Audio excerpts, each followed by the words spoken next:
Hello everyone, and thank you so much for taking your time to watch this video. So based on the title, you kind of have an understanding of what this video is about. Much of the things that I'm going to be saying is nothing new. I think that if you are very well versed on this topic, you are going to hear a regurgitation of issues that I will be talking about. Even though for this video, I really do want to focus on solutions rather than issues. I could definitely put some links down below on really good documentaries that I've seen that really discuss greatly about the issues, because I feel like issues and diagnosing the issues is one thing, but I feel like coming up with a solution on how we could change this, especially in the Black community, is more quintessential to the problem, because I want to solve the problem. I don't want to talk about the problem so much. I do want to put a disclaimer that I do have some notes that I wrote before putting on this video. And this is my first video, so please bear with me. I'm still an amateur when it comes to this.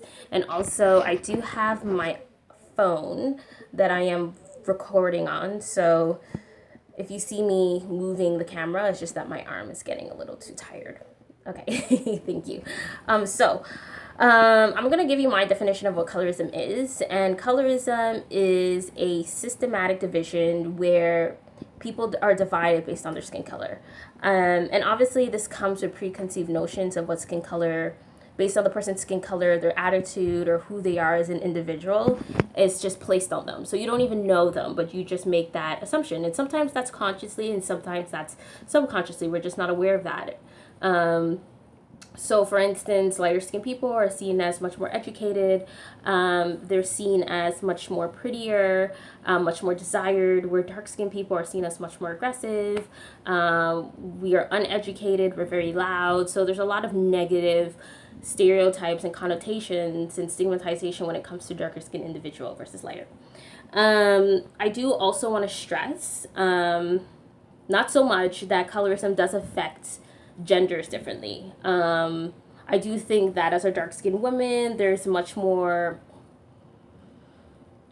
so much of a backlash, but you do get judged more. And it's more about desirability and also about attitude, and it's just not fun.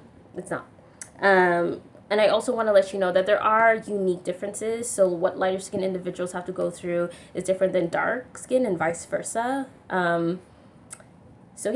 So one thing that I do want to talk about is how can we make a difference in the Black community. Again, I'm going to post some links down below on you really looking at, the issue and people talking about the issue so much, but I really don't want to talk about the issue that much, but more about the solutions. I do find that a lot of these issues stems from the family, right? So we as Black people, we have been Black people in North America, even though I'm not African American, but I come from the Caribbean. And that mentality of lighter skin versus darker skin is passed on from one generation to the next. So that idealism is just pushed on people, and it's not really making a difference. It's making a huge impact on family relations. Not my family per se, but I have met people who have been a victim to family members treating them differently just based on their skin color.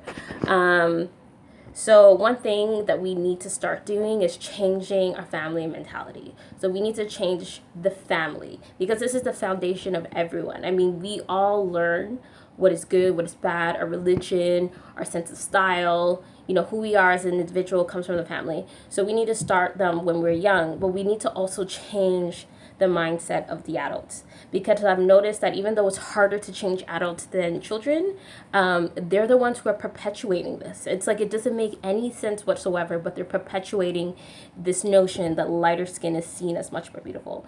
And darker skin is not. And also in the Caribbean, I've noticed it's based on what you're mixed with. Like, ooh, you're mixed with this and you're mixed with that, so you're seen as much more desirable. And that too plays into why some Black people do feel less than, because they don't feel that they're mixed with so many things. So they're not seen as that desirable. So yes, it does start with the family. So if you're watching this, you know what I mean, try to talk to your family. Like, have discussions with your family. That's one thing. Have open and honest discussions with your family. I've noticed that doing that with your family could be definitely hard, because they look at you, especially if they're like your baby sister. If you're the youngest, it's harder for you to start that conversation. But having an open-ended, honest conversation on what we need to do and what we need to change, because we really need to change the fact that this is an issue. And that starts with the mentality of the people who are raising the next generation. So yes, starting with a conversation, okay? The second point that I really do want to stress is healthy and positive media. Most of our media that we do consume comes from the United States. And in the United States, they don't really have a positive viewpoint of what blackness is. And even though African Americans or Black Americans are fighting very hard to change the perception of Black people, I think that what they forget is that American media influences the world, and Black people everywhere is affected by this. So we as Black people, regardless if in the United States, if you're in Canada, if you're in UK, if you're in the Caribbean, we need to make a healthy images of who we are. We need to be able to tell our stories. And I know that there's a lot of people, especially millennials, who are taking this into their own hands and changing the way people see us as a group of people, right? Even though we're Black, we're very diverse, right? So even though I'm not African American, but I'm Caribbean, you know what I mean? Like, that in a sense is, you know, mind-boggling. Like, we're a beautiful race, and we have beautiful cultures, and that should be shown to everyone else on who we are. And I think that when it comes to, like, I remember in the 90s, like, you had like Nia Long, you have Vivica Fox, you have, you know, all those beautiful Black actresses and Black models, you know, on, like, you know, Halle Berry, like, beautiful Black models that we as, you know, millennials could look up to and be like, I want to aspire to be like her. Not in, like, you know, who she is, but rather she's a very beautiful woman. I really do want to aspire to be like her. So our media and how we are portrayed in media goes a long way, because most people are educated by the television.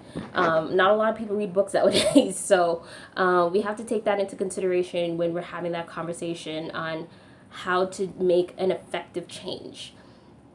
The third point that I really do want to discuss is societal attitudes. So I think I spoke a little bit about how the family, is our foundation, and that leads to how society, well, the family's our foundation.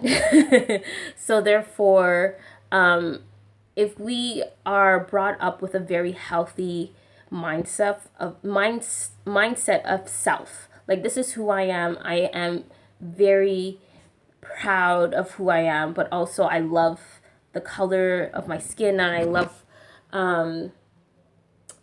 and I love, what's that word I'm looking for? But I just love being me. That will trickle into society. So what needs to happen is that these societal attitudes need to come from inside our community, inside the Black community. We need to be the trailblazers when it comes to making that change. It cannot start from the outside. It cannot start from other people validating our beauty, our self-worth. It needs to be flourishing in our community. We need to know what our self-worth is, not no one else. I don't want to hear that Bob thinks that Black women are beautiful. I want to hear that we as Black women and Black men think that we are beautiful from the inside and out. So that's really all I have to say about solutions. If you have any other solutions that I kind of missed, or you want to chime into the conversation, you could definitely comment down below. I'm always up for having a discussion with people. Again, this is my first video, so I'm sorry. I feel like I'm not even looking at the camera. Like, I'm doing this on my phone, so I'm looking at the actual screen, but I'm not looking at the camera itself. So yes, sorry for if this is long for you, but I really do want to stress about the solutions rather than the issues. And I really do want to talk about my channel. So this is my first video, as I said. It's called Dark Skin Glow. It is for Black women. by Black women. I really do want to stress on skin and skincare and skin glow and how to make Black women feel their best, and that's skin deep. You could put as much makeup as you want. You could do your hair so much as you want. But if your skin does not look on fleek, then nobody is going to take you. No one's going to say that, oh my gosh, she's so beautiful.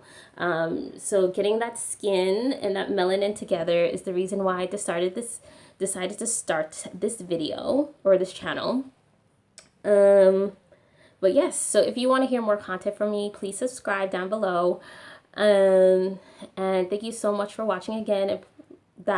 Please click that thumbs up button. I think that's what people say. Click the thumbs up button if you really do like it. But thank you so much for watching, and you have a lovely, beautiful day.